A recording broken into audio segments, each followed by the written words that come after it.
এটা তো সবারই কনসার্ন থাকবে। আইন শৃঙ্খলা একটা বিষয়, এটা সবসময় সকলেরই কনসার্ন থাকবে, আমাদেরও কনসার্ন আছে। তো সেটা তো আজকে যে এটা তো সরকার, আমরা আশা করছি তাদের আইন শৃঙ্খলা বাহিনী আরও শক্ত অবস্থানে থাকবে, আরও কঠিন অবস্থানে থাকবে, এবং এটার সমাধানে তারা আরও সচেষ্ট থাকবে। এটা আমরা সবাই আশা করি সরকারের কাছে।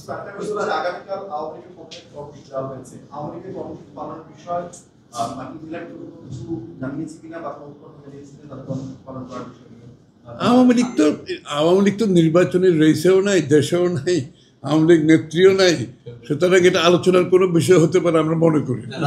আর এরকম সন্ত্রাসী কর্মকাণ্ড তো যে কেউ, আওয়ামী লীগ কেন, যে কেউ করতে পারে।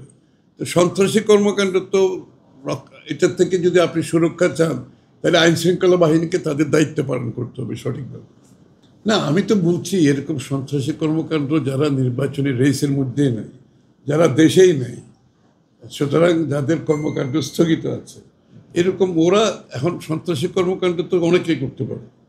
এইগুলো সরকারের দায়িত্ব, সরকার পালন করবে। কারা করছে, সরকারকে তাদের গোয়েন্দা সংস্থা আছে, তাদের আইন শৃঙ্খলা বাহিনী আছে।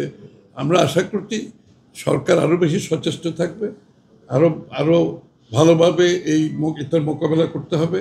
তার মাধ্যমেই আমরা নির্বাচনের দিকে যাব।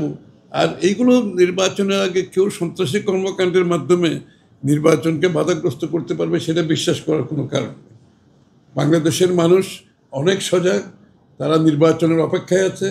তারা আজকে সমস্ত বাংলাদেশের 300 আসনে নির্বাচনী কর্মকাণ্ড পূর্ণ উদ্যমে চলছে, উৎসাহ উদ্যাপনের মধ্যে চলছে, এবং সব রাজনৈতিক দল কিন্তু এখন মাঠে কম বেশি সবাই রাজনৈতিক মাঠে চলে গেছে অলরেডি।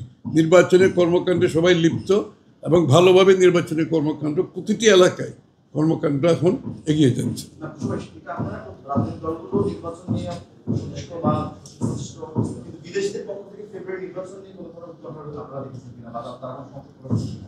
উৎকণ্ঠার কোনো কারণ তো নাই। ওরা তো অলরেডি সাপোর্ট দিচ্ছে নির্বাচনকে এগিয়ে নিয়ে যাওয়ার জন্য, নির্বাচন কমিশনকে দিচ্ছে, সিভিল সোসাইটিতে কাজ করছে তাদের, এবং সময় মতো করার জন্য তো তারা কাজ করছে। এখানে তারা তো আইন শৃঙ্খলা বাহিনী সম্বন্ধে যেটা আমি বলছি, এই উৎকণ্ঠা তো সবারই থাকে সবসময়। আর নির্বাচন আসলে সবসময় হয়।